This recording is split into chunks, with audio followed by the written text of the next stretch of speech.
ይህ ኦጌቲ ሃበን ፖድካስት ነው። ጋይስ you know my favorite place ሚልኪ ኢትዮጵያን ካፌ ፖርትላንድ ኦሬገን። የእናት ጓዳ የሆነ ምግብ የቤት የሚል ምግብ ከፈለጋችሁ ፕሊዝ visit this place። ደግሞ አሁን የሚገርም አዲስ ነገር ጀምረዋል ብታዩ። እርጎ ይውላችሁ፣ ሚጥሚጣ፣ ኮረሪማ፣ ጤና አዳም። ግን አስቀድማችሁ መደወል አለባችሁ። በጣም ተፈላጊ ስለሆነ ቶሎ ነው የሚያልቀው። ከመሄዳችሁ በፊት ደውሉ ለእርጎ። Please visit this place። አስደናቂ መስተንግዶ ታገኛላችሁ። ትህትና የተሞላበት ከፍ ዝቅ ብለው ነው የሚያስተናግዷችሁ። And summer is coming. Imagine this place በሰመር Enjoy guys and let me know። እንዳያችሁት ልደቴ ነበረ። ዳላስ ሄጄ ነበር ለ8 ቀን። በጣም የሚገርም አስደናቂ ጊዜ አሳልፌ ነው የመጣሁት። እንደገና ደግሞ የመጀመሪያዎቹ ፌብሩዋሪ ሳምንቶች ላይ አይ ቲንክ 8 9 10 ዴንቨር ነበርኩኝ ለኮርት ኬዝ ነው። ታውቃላችሁ ዴንቨር የኮርት ኬዝ የፋሚሊ ኬዝ አለኝ እና ለዛ የኮርት ሂሪንግ በጣም አጭር ጊዜ የዝምታና የጭጭታ ጊዜ አሳልፌ ነው እና ደግሞ ፕሮዳክቲቭ ነበር። በጣም የተሳካ መንገድ ነበረ። ሶ ፌብሩዋሪ እንደዚህ ያለ ነው። ቢዚ ነበርኩኝ። ትላንትና ነበር ፖድካስት የነበረው። ትላንትና ስቱዲዮ ድምጽ የማስተካከልበት ሰዓት እና ቀን እና ቀጠሮ ነበረኝና እዛ ላይ ነበር ፎከሴ። እሱ ብታዩ በቃ there's no excuse anyways። እንደገና ደግሞ ስራም ደግሞ ላስት ዊክ 8 ቀን ዳላስ ሄጄ በማክበሪ ምክንያት እነዛን ቀናቶች ደግሞ ስትሬት ለ2 ሳምንት መስራት ነበርብኝና ቤት የምመጣበት ጊዜ አልሳካልኝም ነበርና በዛ ምክንያት ነው የጠፋሁባችሁ። አንደርስታንድ ታደርጉኛላችሁ። ግን ሁሉ ጊዜ አስባችኋለሁ። ደግሞ በቲክታክም ስለምታገኙ ብዙ ምትናፍቁኝ አይመስለኝም። ብዙ ላይቭ ላይ ነበርኩኝ። በመጀመሪያ ቴንክ ዩ ሶ ማች ማለት ፈልጋለሁ የስራ ባልደረቦቼን፣ አለቆቼን እንደዛ አይነት 8 ቀን ሰጥተው ዳላስ ሄጄ ፈታ እንድል ከጓደኝነት በእኔ ላይ ስላሳዩ and I'm glad working with them። የሚያስፈልገን ሰዓት ነው እና እስቲ ትንሽ ዛሬ ሪካፕ ለማድረግ በሚቀጥለው ሳምንት አንድ እንግዳ ይዤላችሁ ቀርባለሁ። ሆፕፉሊ ማለት ነው ከኢትዮጵያ አንድ እንግዳ ይኖረኛል። ትላንትና አውርተናል። አንዳንድ ነጥቦች ላይ ተነጋግረናል። ኤቪደንሶች በዚህ ሳምንት ለሚቀጥለው ሳምንት ያንን ኢንተርቪው አዘጋጅላችኋል። ትንሽ ሪካፕ ለማድረግ ነው ከእናንተ ጋር ዛሬ የመጣሁት እና ከሚቀጥለው ከኤፒሶድ 11 በኋላ ወደ ዋናው ፕሮግራማችን ወደ ዋናው ታይትሎቻችን እየገባን እንመጣለን ማለት ነው። አዳዲስ ሰብስክራይብ ያደረጋችሁኝ ሰዎች በጣም ነው የማመሰግነው። ቴንክ ዩ ሶ ማች። በዚህ ፕላትፎርም ጆይን ስላደረጋችሁኝ ሞር የሶሻል ሚዲያውን እየራኩ ለመምጣት እያሰብኩኝ ነው። ብዙ ላይቭ ላልገባ እችላለሁ ከዚህ በኋላ ቲክታክ ላይ ፕሮግራሞችን ሁሉ ወደዚህ ለማምጣት አስባለሁ እና ትንሽ ረፍትም ለማድረግ ከሶሻል ሚዲያው ትንሽ ይረብሻል፣ ሰዋዊነትን ምናምን ይነካል ያለው ይሳርጌ እዚህ ፖድካስት ላይ ትኩረት ለመስጠት እያሰብኩኝ ወደ ጌታ በረዳኝ መጠን አንለስ አደርዋይስ በጣም ኢምፖርታንት ነገር መጥቶ መናገር ያለብኝ ነገር ኖሮ ወደ እናንተ ካልመጣሁ ትንሽ ወደ ሶሻል ሚዲያ የማወጣባቸውን ነገሮች እየቀነስኳቸው ለመምጣት እያሰብኩኝ ነው። ኤኒዌይስ ሌላ ማለት የምፈልገው ነገር ባለፉት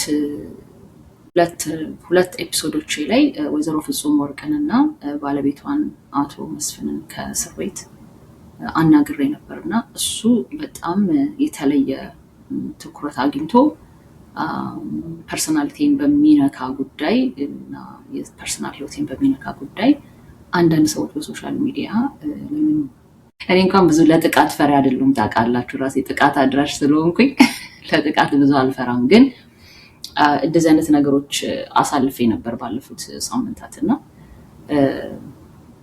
it's weird ሰዎች እንደዚህ ማሰባቸው። እኔ ሙያዬ ነው፣ አንደኛ የተማርኩት ሙያ ጋዜጠኝነት ነው፣ ሙያዬ ነው። ገና ብዙ ነፍሰ ገዳዮችን፣ ገና ብዙ ሬፒስቶችን፣ ገና ብዙ በእግዚአብሔር እድሜ በሰጠኝ መጠን ይሄንን ሙያ አሻሽዬ እንደው ሞር እያነበብኩኝ ሞር ህዝቡን የሚያቀራርብ ህዝቡን የሚያያይዝ ሞር ብዙ ሰው የሚያወራበትን ነገር ወደ እናንተ ይዤ ለመምጣት ነው ፕላን አድርጌ የመጣሁትና እንደነዚህ አይነት ነገሮች ቢለመዱ ጥሩ ነው። ከአንድ ወገን የሆነ ነገር መስማትና ማመንም አንዳንድ ጊዜ እንትን ላይሆን ይችላል ማለት ጥሩ ላይሆን ይችላል። ግን ይሄ ኬዝ ስፔሻሊ እንደ ወይዘሮ ፍጹም ወርቅ ኬዝ ፍርድ ያገኘ ኬዝ ነው። ኦልሬዲ አቶ መስፍን ወንጀለኛ ተብሎ እስር ቤት የወረደ ሰው ነው።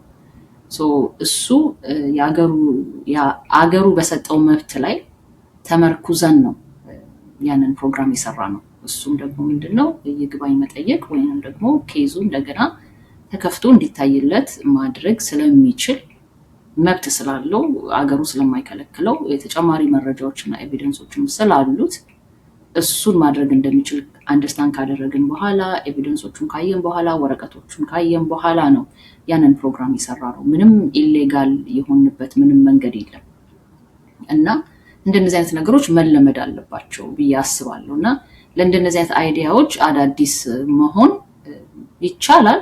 አዲስ የሚሆንባቸው ሰዎች ሊኖሩ ይችላሉ። ግን ኢንቴንሽናሊ አዲስ እንደሆነባቸው አስመስለው ግን ፐርሰናሊ ሰዎች ላይ ጥቃት ማድረግ ሰዎች ባላቸው ነገር ስለነሱ ሌላ ጊዜ በደንብ ፕሮግራም ስለምሰራ መጽሐፎች ምንም ስላዘጋጀሁኝ ስለምንሄድበት እዚህ ስለ ፌሚኒዝም ስለሚባለው አካሄድ እና ቡድንተኞች መጥፎ ባህሪ ጥሩ ሰዎች የሉ ማለት አይደለም። ያሉትን ሰዎች ስለማይነቅ በዛ ጊዜ ለመለስኳቸው መልሶች ለተናገርኳቸው ንግግሮች የኔ ኦዲየንሶች በጣም ብዙዎቹ ጨዋ ናቸው። ስለዚህ ኦዲየንሶቼን በተመለከተ ጓደኞቼን በተመለከተ ማኒፌስት በማድረጌ ይቅርታ ጠጣሁት መልስ ምንም ሪግሬት የለኝም። ሐሳቤም በአቋሜም በማንነቴም ምንም ይቅርታ የለኝም። ማንንም ይቅርታ ጠይቀው የለም። ለባለጌ ሰዎች እና ለመጥፎ ሰዎች እና ሰዎችን ለማይረዱ የሰዎችን መብት ማክበር ለማይፈልጉ ሰዎች ትክክለኛ መልስ ሰጥቻለሁ ብዬ አምናለሁና እንደዚህ አይነት ነገሮች ውስጥ ነበርኩኝ ባለፉት ሳምንታት ከእናንተ ጋር ተጠፋፋሁባቸው ጊዜያቶች እና አሁንም መልሰን አይ ሆፕ ወይዘሮ ፍጹምና አቶ መስፍን እውነት ሀቅ ከነሱ ጋር ካለ ሀቃቸው እንዲወጣ ከሚፈልጉ ሰዎች ነው። ያለ ይቅርታ እውነት ካላቸው በእውነት ፎልስሊ አኪዩዝ ተደርጎ ከሆነ አቶ መስፍን ሀቁ እንዲወጣለት ከሚፈልጉት ሰዎች መካከል ነው። እንደገናም ደግሞ ምንም ሀቅ የሌለው ሰው ይሄንን አድርጎትም ከሆነ ደግሞ የህፃኗ ሀቅ እንዲወጣላት ወይም ደግሞ ኦልሬዲ ወጥቶላታል፣ ግን ከዚህም በላይ እንዲወጣላት እመኛለሁ። ይሄ የኔ አቋም ነው። ወደፊትም ማንንም እያማከርኩ አይደለም ይሄንን ፖድካስትም ሰራው የማማክረው አንድ ነው፣ እሱም እግዚአብሔር ነው። ከእግዚአብሔር ይሄ ኮሚኒቲ ጋይዳንስን አለመጣሴ ነው የማየው። ወይም በምሰራቸው ነገሮች ውስጥ ምን አጠፋው፣ ምን ሰራው፣ ምን ተናገርኩኝ፣ ይሄ ኢሌጋል ነው፣ ይሄኛው ኤቪደንስ አለው የለውም የሚለውን ነገር ነው እንጂ ማየው እነከሌ ምን ይሰማቸዋል እነከሌ ከዚ እውነት ሁሉ ጊዜ ለብዙ ሰው ደስ የሚል ነገር ላይሰማ ይችላል። ማለት እውነት ጥሩ ስሜት ላይሰጥሽ አፕዴት ማድረጋቸው ነገሮች አሉ። መዝሙሬን ፌብሩዋሪ 28 እለቃለሁ ሪሊዝ አደርጋለሁ ብዬ አስቤ ነበረ። የተወሰኑ አስተያየቶች ሙያተኞች አስተያየት ስለሰጡበት እንደገና ተመልሼ ማየት ያለብኝ ኤሪያዎች ስለነበሩ እነሱን እያየው ስለሆነ ትንሽ ሊዘገይ ይችላል። ለዚህም በጣም ይቅርታ ጠይቃለሁ። ግን ደግሞ ከአገልግሎት ከመራቄ አንጻር ብዙ ጊዜ ከመሆኑ አንጻር ጥሩ የሆነ ስራ እንዲሰራ ደግሞ ልፋቱን ወድጄዋለሁ። ደግሜ ማየቱን ደግሜ እንደገና ለሰዎች አሰምቼ ሪቫይዝ ማድረጉ ምናምን ወድጄዋለሁ፣ ደስ ብሎኛል። ቢካዝ ለእግዚአብሔር ኤክሰለንት የሆነ ነገር ወይም የተወደደን መስዋዕት ለማቅረብ ሁልጊዜም እሞክራለሁ፣ ሁልጊዜም እፈልጋለሁ እና በዚህ አቅጣጫ መዝሙሬ ላይ አስተያየት የሰጣችሁኝ ሰዎች በጣም ነው የማመሰግናችሁ። ሰምታችሁ በቁም ነገር ላይ 2-3 ሰምታችሁ በቁም ነገር እዚህ ጋር ነው ችግሩ ያላችሁኝ ሰዎች በሙሉ እጅግ በጣም አመሰግናለሁ። በዛ ምክንያት ነው ትንሽ ሊዘገይ የቻለው፣ ግን ቆንጆ ነገር እንደምትሰሙ ተስፋ አደርጋለሁ። አትሊስት ሁለቱን ሪሊዝ ለማድረግ ነው የሞከርኩ ያለው። ቢያንስ ማለት ነው 4 መዝሙር ለማውጣት ነው፣ ግን ሁለቱን መጀመሪያ ላይ ቀደም ሪሊዝ ለማድረግ ነው የምሞክረው። ነፍሴን አፈቀችህና የእንደገና አምላክ እንዴት እንደሚጣፍጥ መዝሙሩ እነግራችሁ አልችልም። መቼስ እንደዚህ አጓጉቻችሁ ደግሞ ሲወጣ ካልወደዳችሁት መከራ ስለሆነ በቃ ግን አንቲሲፔት አድርጉ፣ ጥሩ ነገር አንቲሲፔት አድርጉ። መዝሙር ላይ የተሳተፉትን ሰዎች አመሰግናቸዋለሁ። በተለይ ደግሞ ሚካኤልን በጣም ማመስገን ፈልጋለሁ። ያደረገልኝን ነገር በዚህ በዝማሬ አቅጣጫ በኋላ ነው የምነግራችሁ። ሲያልቅ ብናወራ ነው የሚሻለው አይደለ? ሲጠናቀቅ ግን ትልቅ መንገድ ነው ስለኔ የሄደው። በእውነት ማግኘት ብቻ አይደለም፣ ሬስቶራንት ውስጥ ተቀምጦ ምግብ መብላት ብቻ አይደለም፣ ወይም ደግሞ 1 ቀን 2 ቀን ከመደዋወል ወይም 1 ቀን 2 ቀን ከመገናኘትም ያለፈ ነገር ነው ለኔ ያደረገውና ያሰበውና እጅግ በጣም አመሰግነዋለሁ። ባለፉት 5 ዓመታት after long time መዝሙር አዘምሪም ወይ መቼ ነው የምትዘምሪው? መቼ ነው እንደዚህ የምታረጊው? መቼ ነው እንደዚህ የምታረጊው? አንቺ ዘማሪው አልነበርሽ ነው ትሉኛላችሁ ብዙ ጊዜ። እኔ መዝሙር አላቆምኩም ጋይስ። መዝሙር የሚቆም ነገር አይደለም። አንድ ክርስቲያን ለአንድ ዘማሪ ወይም በወርሺፕ ውስጥ እግዚአብሔርን በአምልኮ ለሚያጠን ሰው ወይም ደግሞ አንድ ሰው በአምልኮ እንዲያጠን እግዚአብሔርን ለተጠራ ሰው እንደዚህ አይነት ጥያቄ አይጠየቅም። ምክንያቱም ዝማሬ የሚፈልቅ ነገር ስለሆነ ብዙ መዝሙሮችን ጽፌያለሁ፣ ግን ወደ እናንተ ለማድረስ ጊዜውም ሁኔታውም የሰዓት ወደ እናንተ ለማስተላለፍ አልቻልኩም። እንደምታውቁት ከብዙ ሙያተኞች ርቄያለሁ፣ ከብዙ ሙያተኞች ተጠፋፍቻለሁ። ቀረብ ብዬ ያናገርኳቸውም ሰዎች በጊዜው ያልተመቻቸው ሰዎች ነበሩ። ዝማሬ በ2017 ጀምሬ ነው ቁጥር 3 አልበሜን ለሙዚቀኞች ሰጥቼ እግዚአብሔርን በአምልኮ ለማምለክ ማይክ፣ መሳሪያ፣ ስቱዲዮ እግዚአብሔር የሰጣችሁን የጊዜውን አዲስ ዝማሬ ማገልገል ነው በቃ የሚጠበቅባችሁ። እና እኔ መዝሙር አላቆምኩና ብዙዎቻችሁ እንደዛ እያላችሁ ትጠይቁኛላችሁ። መዝሙር የማቆምበትም ሪዝን የለኝም። አንዳንድ መዝሙሮች እንደውም ዓለም ላይ በጣም የምታውቋቸው ወይም ደግሞ በእኛም ቋንቋዎች፣ እኔ አማርኛ ተናጋሪ ነኝ፣ ሰው በአማርኛ ቋንቋዎች ውስጥ የማንረሳቸው ዝማሬዎች በታላላቅ ስቶርም ውስጥ በታላላቅ መጥፋት ውስጥ በታላላቅ ድካም ውስጥ የተጻፉ ናቸው። እንደዚህ ፓወርፉል ሆነው የተቀመጡ መንገዳችን አልጋ ባልጋ በሆነልን ጊዜ የተጻፉ መዝሙሮችም ላይሆኑ ይችላሉና ሰው መንገዱ እኔ በጣም ነው ስትራግል እያደረኩበት ያለሁት ጋይስ። በእውነት ነው የምነግራችሁ። እኔ መጽሐፍ የሚጽፉ ለምን 10 ፔጅ አይሆንም? ለምን 20 ፔጅ አይሆንም? መጽሐፍ የሚጽፉ ሰዎችን በጣም አክባሪ ሆኛለሁ። በቃ እንዴት አይነት ከባድ ስራ፣ እንዴት አይነት ከባድ ነገር እንደሆነ ልነግራችሁ አልችልም። አይ ቲንክ መጽሐፍ የሚችሉ ሰዎች ጥሪ ያላቸው ሰዎች ናቸው ብዬ አምኛለሁ። እኔ እንዴት አሜሪካን ሀገር ኤቭሪባዲ እየተነሳ መጽሐፍ እንደሚጽፍ አላውቅም ነው። እኔ በጣም ከብዶኝ መጨረስ ያቀረው መጽሐፌ ነው። ወደ 8 ቻፕተሮች ጨርሻለሁ። በእርግጥ 6ቱ ናቸው፣ 5ቱ ለኤዲተር ተሰጥተዋል። ኤዲት እንዲደረግልኝ ሰጥቻለሁ። ባይዘው እስቲ ጻፉልኝ ከታች እስኪ መጽሐፍ ጽፋችሁ የምታውቁ ሰዎች፣ ይሄ ኤክስፒሪየንስ ያላችሁ የሆነ ጊዜ በጣም በቃ ኢንስፓየርድ ሆናችሁ ጽፋላችሁ ማቆም እስከማይቀታችሁ ድረስ በጣም ጽፋላችሁ። ሰዓቱ ስንት ሰዓት እንደሆነ እስከማታውቁ ድረስ የሆነ ጊዜ ደግሞ ለወራት መጻፍ የማትችሉበት ላይክ ሊትራሊ መጻፍ የማትችሉበት ጊዜ ይመጣና ራሳችሁን አስገድዳችሁ በነዛ መጻፍ ውስጣችሁ በሌለ ሰዓት በምትጽፉበት ጊዜ I'm trying በቃ በጣም ነው struggle. The conversation that I had makes me እንደገና more ዲቴይሎች እያደረገኝ ነው because important የሆኑ ነገሮች አሉ። እነዛ ሌጋሲዎች የኛን ኦፒኒየን የኛን አስተሳሰብ እና ያሳለፍናቸውን ኤክስፒሪየንሶች በደንብ አድርገን ማስቀመጥ እና አንዳንዱ ሐሳብ ፈዋለው ግን ዝም ብዬ እልፍ ያልኩትን ነገር ከሆኑ ሰዎች ጋር ኮንቨርሴሽን ይሄ ነገር this much understand ለማለት ናምላቸው ነገሮች like I don't know ይሄ መጽሐፍ እግዚአብሔር አዋና ነው እግዚአብሔር ምን ሐሳብ እንዳለው እዚህ በጣም ጊዜያቶች ወራቶች የፈጀበት አመታት የፈጀበት እንደው ከወጣ በኋላ ማወቅ እፈልጋለሁ በጣም በቃ እና መጽሐፍ በዚህ አይነት ስትራግል ውስጥ እያላለቀ ያለው 26 I was በጣም እርግጠኛ ነኝ በርግጥ 2026ን ማሳልፈው ነገር አይደለም። በጣም አንዳንድ ጊዜ ለመጻፍ እና እስኪ የእናንተን ኤክስፒሪየንስ እስኪ ጻፉልኝ። መጽሐፍ የጻፋችሁ ሰዎች ወይ መጽሐፍ ጽፈው የሚያውቁ ሰዎች የምታውቋቸው ወይ ደግሞ አጭሩ መጽሐፍ ተጽፎ ያለቀበትን ጊዜና ረጅሙን መጽሐፍ ተጽፎ ያለቀበትን ጊዜ እስኪ ያስቀምጡልኝ።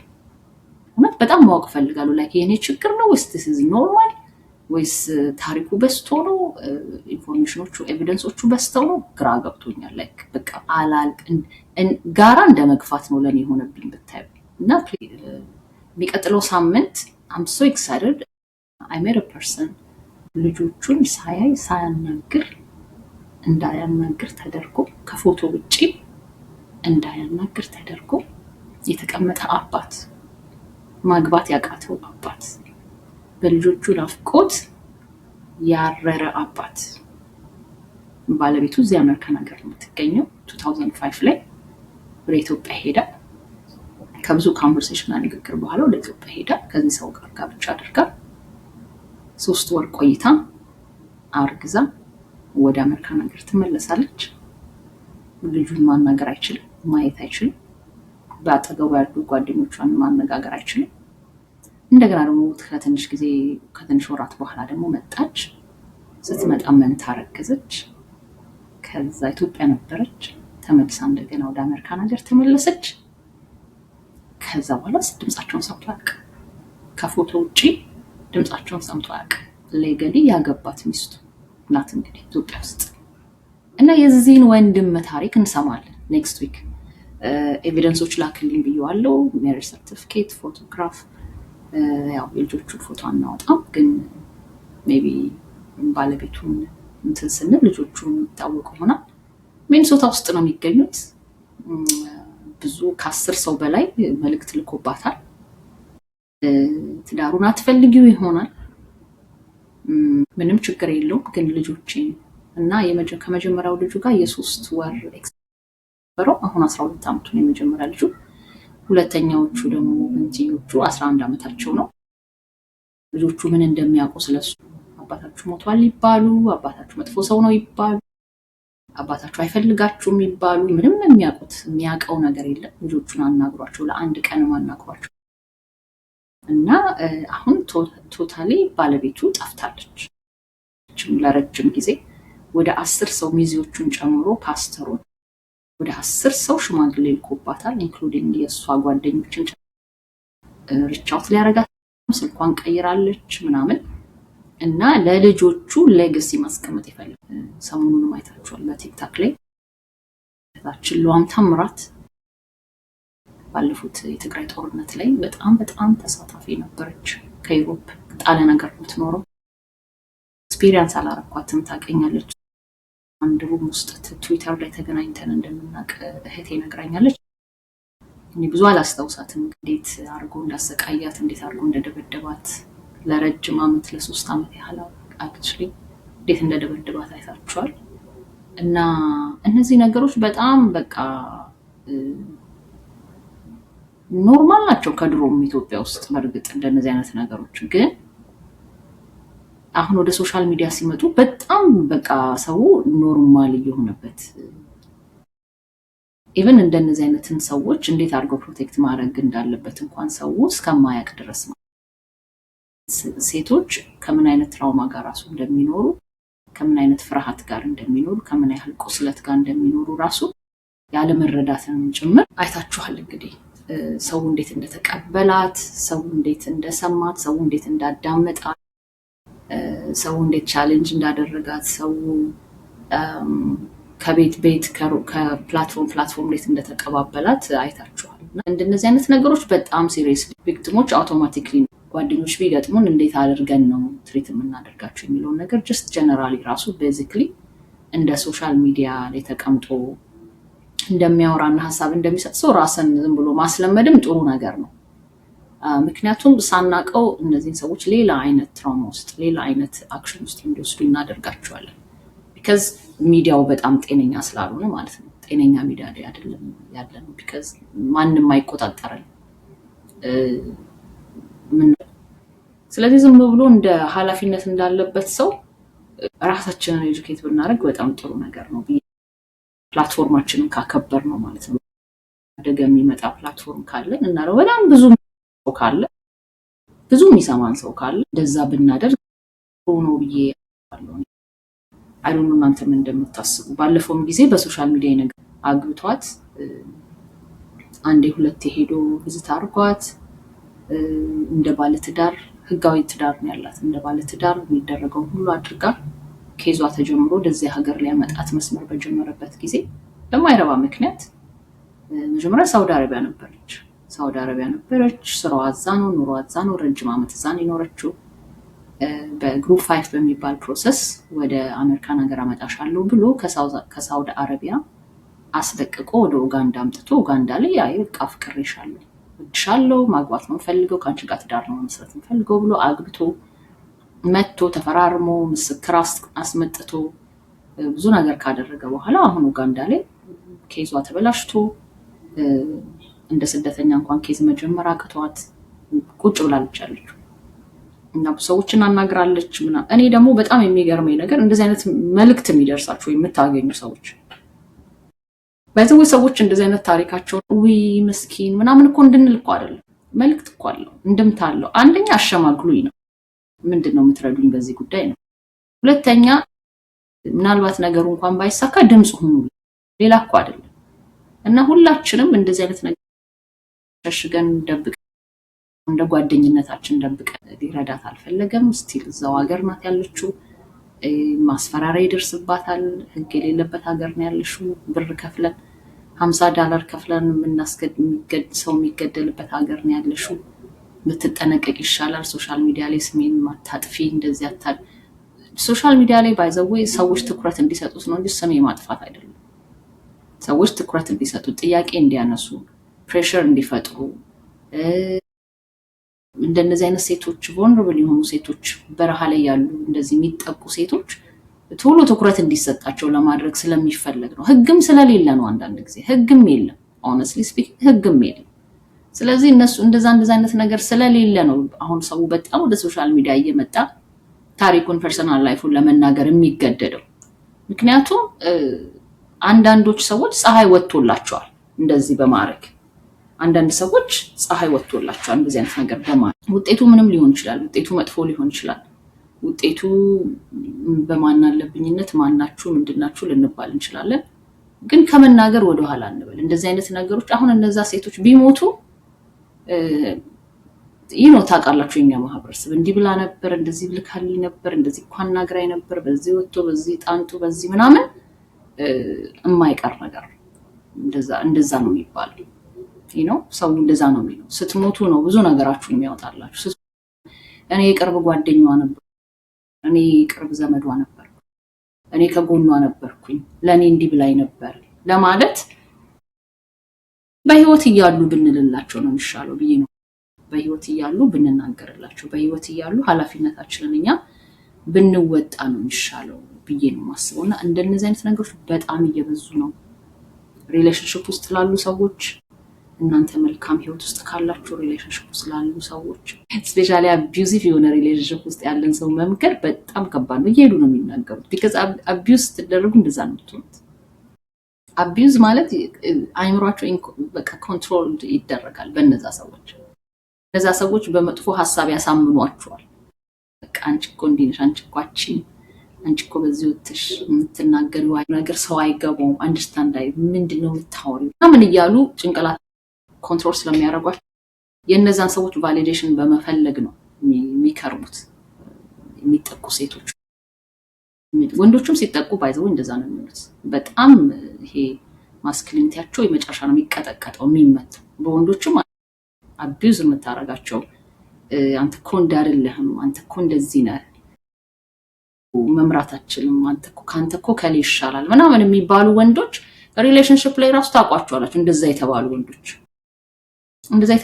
ያስታውቃሉ ሴክሹዋል ሪሌሽንሺፓቸው ላይ ሜሬጃቸው ላይ ችግር የነበረባቸው ሰዎች በዛ ነገር ይቀጡ የነበሩ ሰዎች ምናምን እናንተ ጋር በሪሌሽንሺፕ ሲወጡ ታቁባቸው አይነት ወንዶች አሉ በጣም ትራውማታይዝድ የሚሆኑ ማለት ነውና ይሄ በሁለቱም ነው የሚሰራው አክቹሊ ምክንያቱም አንዳንድ ሴቶች እንደ ወንድም አክት ስለሚያደርጉ የቤት ውስጥ ያለው ሮል እና አውቶሪቲም ስለሚዛባ ሴቷ እንደ ወንዱ እንደ ሴት አክት ስለሚያደርግ እሱ አይነት ነገር በጣም ይጎዳል ሰው የወንዶችን ብሬን በጣም ነው ዳሜጅ የሚያደርገው እና ግን አሁን የምናወራው ስለ ሴቶች ስለሆነ ነው ይሄንን የምናገረውና ሴቶች አቢዩስ ሲደረጉ የምትነግሯቸውን የምትመክሯቸውን ተው የምትሏቸውን ይሄ ነገር አይጠቅምሽም፣ ይሄ ሰውዬ በስነ ስርዓት አይደለም ትሪት እያደረገሽ ያለው ምናምን የምትሏቸውን ነገር ሁሉ ሄደው ነው የሚናገሩት። ቢካዝ ከዛ ሰው ቫሊዴሽን ይፈልጋሉ። የአንድ ቀን እንኳን ሳቅ፣ የፊቱ ሳቅ ለነሱ ምግብ ነው። የአንድ ቀን እንኳን መሳም ወይም የኔ ቆንጆ መባል ለነሱ የሺህ ዓመት ህልማቸው ነው። በሺህ ዓመት የማያገኙት ህልም ነው። እና ያ እና አጠገባችሁ ያሉትን ሰዎች እንደዚህ አይነት ሰው ካያችሁ በጣም ምከሩ። እንደዚህ አይነት ኢንፎርሜሽን ሲደርሳችሁ አጋልጡ። አሁን የነ ሉዋም ታምራትን ስቶሪ እህት ታውቃለች፣ አባት ያውቃል፣ ሜኒ ፒፕል ያውቃሉ። በእርግጥ ነገሩ ሀፕን ካደረገ ሰሞታል። ግን እኔ ይገርመኛል እንደዚህ አይነት ፎቶ ቢደርሰኝ እውነት ሌሊትም ራሱ ተነስቼ ፖሊስ ጣቢያ ነው የምሄደው። የእውነት አንድ ሌሊትም አላድርም እኔ እንደዚህ አይነት ነገር እጄ ላይ ደርሱ። ለዚህ እኮ ነው ሰዎችም እኔ ራሴን አጠፋለሁ፣ ራሴን ማጥፋት፣ ራሴን አንድ ቀን አጠፋለሁ ምናምን ሲሉ ሲሪየስሊ አንወስዳችሁም ሲሪየስሊ። ግን እንደነዚህ አይነት ነገሮችን ሲሪየስሊ መውሰድ አለብን ብዬ አምናለሁ። ማሮቼ፣ ፍቅሮቼ ዛሬ ከሞላ ጎደል ሳለፍኳቸውን ሪካፕ ለማድረግ በጣም ፕሮፌሽናል አይደለም፣ ግን ሰምባዲ አግኝቻለሁ። እነዚህን ዋየሮች በደንብ አስተካክሎ ቋሚ ቦታ ላይ ስቱዲዮ የሚያደርግልኝ ሰው አግኝቻለሁ። ያው የተወሰኑ ትንሽ ብሮች ስፔንድ ማድረግ ነው። ኮምፒውተር ወደ ካሜራ ፌስ ለመምጣት ሞክራለሁ። እሱ ነው ሞር ቀላል የሚያደርገው፣ ቦታም ለመምረጥ የማያስቸግራችሁ። አሁን ይህንን የሚያክልዬ ነገር ወደዚህ ብላስቡት እንግዲህ ምን ያህል እንትን እንደሆነ። በጣም ውድ ነው የገዛሁት። ባይዘ ወደ ኦልሞስት 300 ብር አካባቢ ነው የገዛሁት። ላይ ቦታ አቶ ደና ቦታ በቃ ሁለቴ ምናምን ወድቆ ላይክ እንትኑ ራሱ አሁን ራሱ ይሄንን ስቀርጽላችሁ እንዲህ ስንቀሳቀስ ኤኮ ነገሮች ሁሉ አሉት። አንዳንዴ ልትሰሙት ትችላላችሁ። እና በጣም በጣም እየታገሳችሁኝ ከኔ ጋር እንድትሆኑ። እኔ መጀመሪያ ብቻ ነው በጣም የወደድኩት። በዚህ ሁሉ ቢዚ ፎርም ሁሉ ጊዜ ኦፕን ነው። ድሪም የማደርጋቸው መጠየቅ የማስባቸው እንግዶች አሉኝ በህይወቴ አግኝቼ ከነሱ ጋር ቁጭ ማለት የምፈልግ። ከአንደኛው ጋር ተሳክቶልኛል። ሂ ሴድ ኦኬ፣ ግን ትራቭል እያደረገ ስለሆነ መቼ እንደሆነ ኢንተርቪው ባላቅም ግን ቃሉ ሰጥቶኛል። እና እነዛ ሲመጡ ወደፊት ጥሩ ነገር ይዤ ወይም ከከተማ መንቀሳቀስም እንድችል ደግሞ ወይም ደግሞ he's my friend, he's also he used to be my choir leader, he's a musician, but I'm genius musician, very honest person, authentic የሆነ ሰው ነው። ከሱ ጋር መቀመጥ በጣም እመኛለሁ። so እሱ probably ጁን ላይ ወደዚህ ይመጣል። so አንዳንዴ እኔ መሄድ በማልችልበት ጊዜ እንግዶችን ወደዚህ ማምጣት አስባለሁ፣ በራሴ ወጪ ማለት ነው። እና እንደዚህ አይነት እድሎችን ስለምፈጥር ቋሚ የሆነ ስቱዲዮ አቀማመጥ እንዲኖርና እንዳገኝ ሰዎች አግኝቻለሁ። እሱን የሚሰሩልኝ ሁልጊዜ እዛ ቦታ ላይ ቁጭ ብዬ እንድሰራ። አሁን ግን በቃ በጣም ሙቭ ስለሚያደርግ ኤቭሪ ታይም በቃ የተስተካከለ ላይት፣ የተስተካከለ ባክግራውንድ፣ የተስተካከለ ነገር የለውም። እና በዚህም ነገር ላይ እውቀት ያላችሁ ሰዎች ካላችሁ ወርውሩልኝ። ላይክ እንዲህ ብታደርጊው ጌት ይሄን ብትገዢ እንደዚህ ብታደርጊ ቀላል ያደርግልሻል፣ እንደዚህ አይነት ካሜራ ቆንጆ ነው ምናምን ብትሉኝ እሱንም ለማድረግ እሞክራለሁ። እና በሚቀጥሉት ጊዜያቶች ውስጥ ኢንጆይ የሚያደርገንን ፕሮግራሞች አዘጋጅላችኋለሁ። ለማስተዋወቅ ያህል ከፍላለሁ ብዬ አስባለሁ። ምናልባት አይ ቲንክ ፌስቡኬን እና ዩቲዩቤን አገናኝቼዋለሁ ከዚህ riverside.fm.com ጋር። ምናልባት አሁን በዚህ ሰዓት ላይ I don't know ፌስቡኬን እና ዩቲዩቤን ስላገናኘሁት ምናልባት ላይቭ አድርጎኝ ይሆናል አውቶማቲክሊ። ዛሬ ነው ገና የጀመርኩት ይሄንን አገናኝቼ ኮኔክት አድርጌ ላይቭ መስራት። ሶ እስኪ ትነግሩኛላችሁ ላይቭ ላይ ካለሁኝ ማለት ነው። ልነግራችሁ የነበረው ነገር ምንድነው? if you guys are Poland ኦሬገን ውስጥ ካላችሁ ሚልኪ ኢትዮጵያን ካፌ እኔ ታውቃላችሁ በነፃ ነው ለነሱ አድቮኬት ማድረግ። እንዴት የሚገርም ቤት እንደሆነ በቀደም ሄጄ ነበር ከእንግዳ እነሱ እንደማስታወቂያ አድርጌ ከዚህ ቪዲዮ በፊት ሰራላችኋለሁ። ይሄንን ደግሞ ላይቭ ላይ ከለቀቀው አላውቅም። ፕሮባብሊ ፖርትላንድ ኦሬገን የምትመጡ ከሆነ ፕሊዝ ሚልኪ ካፌ S5730 ኖርዝ ኢስት ሳንዲ ቡሌቫርድ ላይ ነው ያለው። 5730 ኖርዝ ኢስት ሳንዲ ቡሌቫርድ ላይ ነው ያለው እና በጣም ቆንጆ ቤት ነው። መስተንግዶ በጣም በጣም ሪስፔክትፉል ነው። ምግባቸው በጣም ንጹህ ጽድት ያለ የቤት ጨጨብሳቸውን ቅመሱት። እኔ ቀመስኩት። ስለዚህ ስትሄዱ እርጎ አለ ወይ ብላችሁ ጠይቃችሁ ምን ያህል ፓርቲ እንደምትሄዱት ነግራችሁ ለዛ ያህል ፓርቲ እንዲያዘጋጁላችሁ ጠይቋቸው። እኔ ለነሱ በነፃ የማደርገው ፕሮሞሽን ምንም አይቆጭኝም፣ ይገባቸዋል። በጣም በጣም አሜዚንግ ፒፕል ናቸው። እዛ ሄዳችሁ ትራይ አድርጉ። እንግዲህ በሚቀጥለው ሳምንት ከወንድማችን ጋር ከዚህ ስቶሪ ጋር እንመጣ። አሁን ግን ሳምንቱን ለጠፋሁበት ትንሽ ሪካፕ ላድርጋችሁ ብዬ ወደ እናንተ የመጣሁት። ዛሬ ሳልለጥፍ እናንተን ሳላገኛችሁ ሳላነጋግራችሁ እንዳላልፍ ሲሪየስ የሆነ ኤፒሶድ ይዤ መጥቼ ይሄኛው ለሚቀጥለው ሰኞ ትንሽ መንገድ ይጠርጋል ብዬ በማሰብ ነው። አንዳንዴ ምናልባት ይሄ ኤንጌጅ ባያደርግ ምንም ችግር የለውም ብዬ ነው። ከዛ የሚቀጥለውን ስሰራ ትንሽ ከፍ ያለ ኦዲየንስ ሊያዩ ይችላል እና በድጋሚ ቴንኪዩ ሶ ማች ሰብስክራይብ ስለምታደርጉኝ ፕሊዝ ቻናሌን ሰብስክራይብ አድርጉ። አብረን እንግዲህ እንዘልቃለን። ብዙ ነገር ለመስራት እናስባለን። እግዚአብሔር በሰጠን እድሜ ውስጥ ሁሉ አመሰግናችኋለሁ ስለምትከታተሉኝ፣ ስላዳመጣችሁኝም ቴንኪዩ።